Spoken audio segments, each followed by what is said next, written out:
আজকে সকালবেলা নাস্তা বানানো থেকে ভিডিওটা শুরু করে দিলাম। সবাইকে আসসালামু আলাইকুম। প্রিয় ভাই বোন বন্ধুরা, সবাই কেমন আছেন?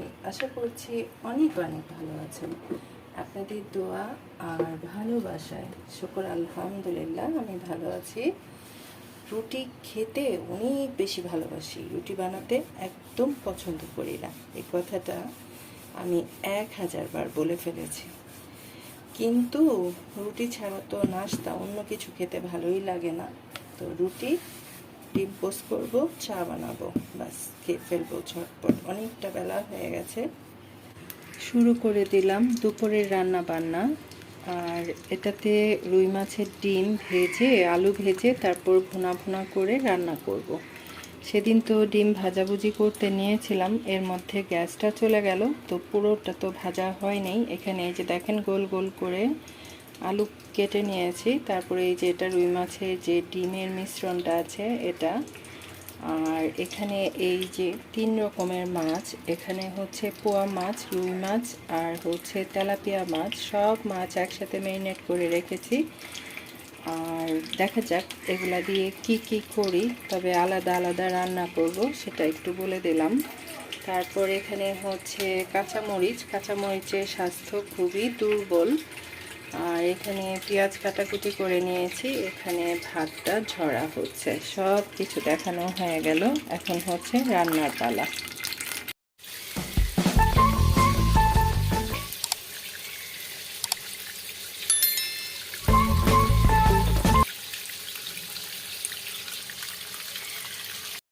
সব জায়গাতেই শুনছি কম বেশি বৃষ্টি হচ্ছে, কিন্তু আমাদের এখানে কোনো বৃষ্টি হচ্ছে না। এত গরম, এত গরম, মানে এই গরমটা আসলে অনুভব করা যায়, কিন্তু মুখে এটার কোনো বর্ণনা করা যায় না। এই যে রান্নাঘরে দাঁড়িয়ে আছি, মাথা দিয়ে টুপ টুপ করে ঘাম পড়ছে, মনে হচ্ছে কল ছেড়ে দিয়েছি। আর আমার মেয়ে, ওনাকে জিজ্ঞেস করলাম আপনি মাছ ভাজা খাবেন না কি খাবেন, না ভুনা খাবেন? বলে আমাকে মাছের ভর্তা করে দেওয়া যাবে? তো আমি বললাম হ্যাঁ করে দেওয়া যাবে। এই জন্য এই যে শুকনো মরিচ ভেজে নিলাম। এখন বেশি করে পেঁয়াজ দিয়ে, সরিষার তেল দিয়ে এই মুরব্বির জন্য ভর্তা বানাবো। আর ঘরে সবাই যদি সব কিছু না খায়, এটা যে কত প্যারা, এটা বলে বোঝানো যাবে না।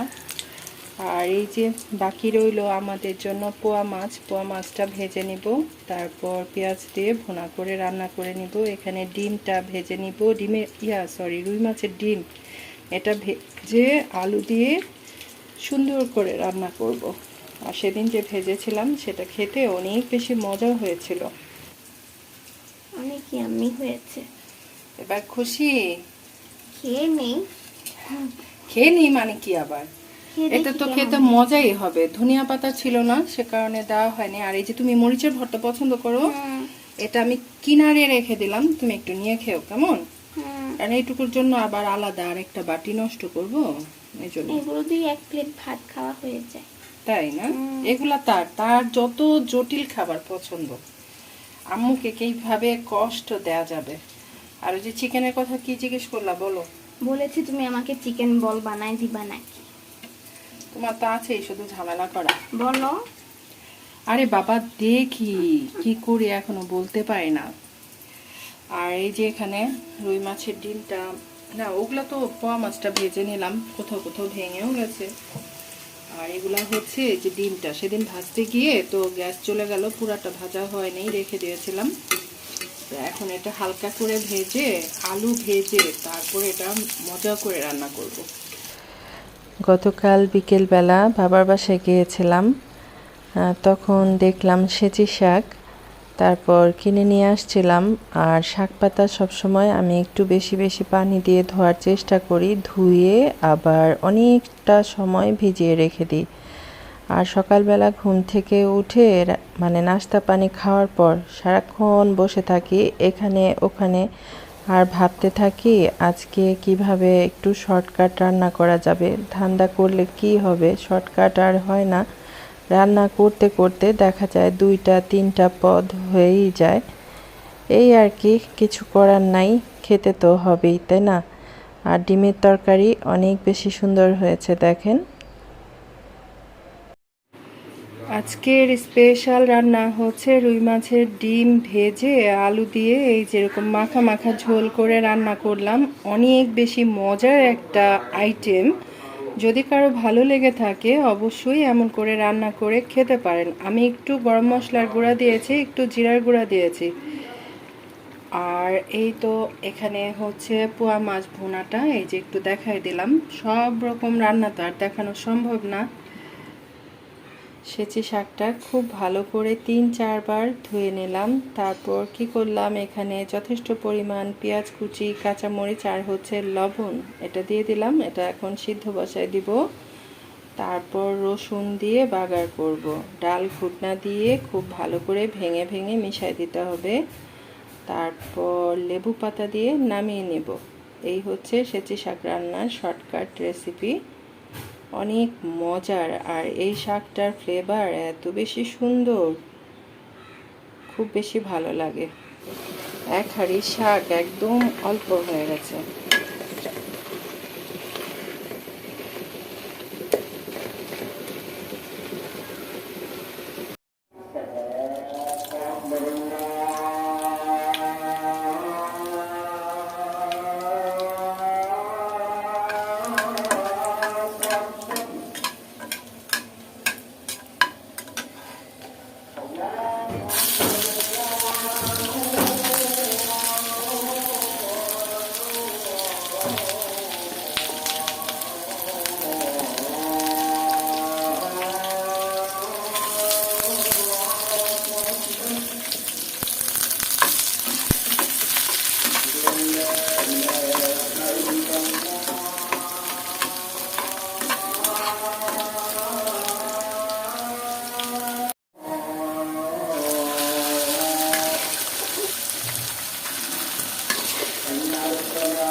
শাক রান্নাটা হয়ে গেল।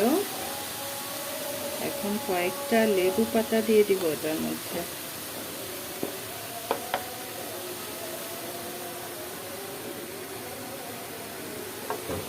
লেবু পাতাটা দেওয়ার কারণে শাকের ফ্লেভারটা খুব বেশি ভালো আসবে।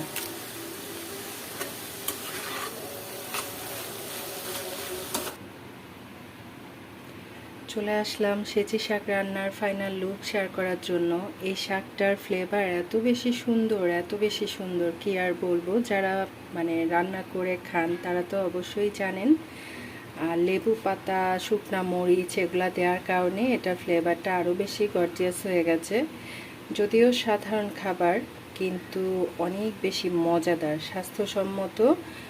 আর যদি কারো বেশি ভালো লেগে থাকে, যারা কখনো রান্না করে খান নাই, তারা অবশ্যই একবার রান্না করে খেয়ে দেখবেন। অনেক বেশি মজার। আর এত মজার একটা শাক পাতা হলে ভাত খাওয়ার জন্য আর কিছুরই প্রয়োজন হয় না। তো যাই হোক, আমার আজকের রেসিপি শেয়ার করা হয়ে গেল। যদি কারো ভালো লেগে থাকে অবশ্যই আমার ভিডিওটা শেয়ার করে দেবেন। আপনাদের একটা শেয়ারের জন্য আমাকে আরও অনেকে দেখার সুযোগ পাবে। তাছাড়া কেউ যদি বন্ধু করে থাকেন তাহলে কি করতে হবে, অবশ্যই কমিউনিটিতে লেটার রাখতে হবে। আর যারা আজকে আমাকে প্রথম দেখছেন, চাইলে আমার চ্যানেলটা সাবস্ক্রাইব করে আমাকে এগিয়ে যেতে সাহায্য করতে পারেন। ঠিক আছে, ভালো থাকেন, সুস্থ থাকেন, আবার কথা হবে ইনশাল্লাহ। টাটা।